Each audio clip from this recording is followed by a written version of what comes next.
Imamfu ni ikinyabuzima ni igikoko kiri ku rutonde rutukura rw'ibikoko bigeramiwe no guhona, ico bita liste rouge y'ishirahamwe mpuzamakungu y'ICN, Union Internationale pour la Conservation de la Nature. Ni ishirahamwe rimwe mu mashirahamwe ya kera cane yo gukingira no kubungabunga ibidukikije. Rero imamfu iri ku mushiro.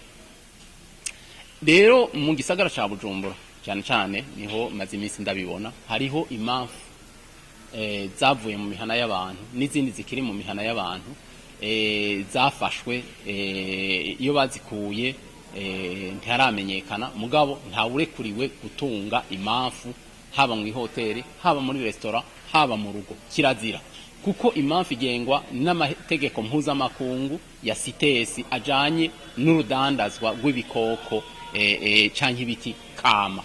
Amasezerano bita amasezerano yi Washington. Nukuvuga rero ko bagufatanye ico kinyabuzima kangombwa babwirizwa kugushira kwa mapinga, hanyuma ukarengutswa imbere y'intahe ugahanwa hisunzwe amategeko agenga igihugu cacu, hisunzwe amategeko Burundi bwashizeko, amategeko mpuzamakungu Burundi bwashizeko umukono.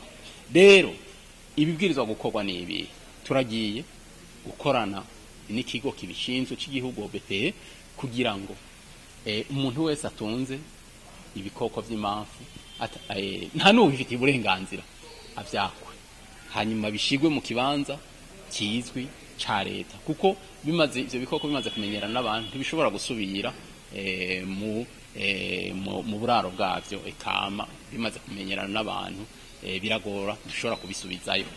Rero hariho ibibanza rero byoshobora gushigwamwo dufatikanije rero na OBP, nibaza yuko inyishu izotogwa.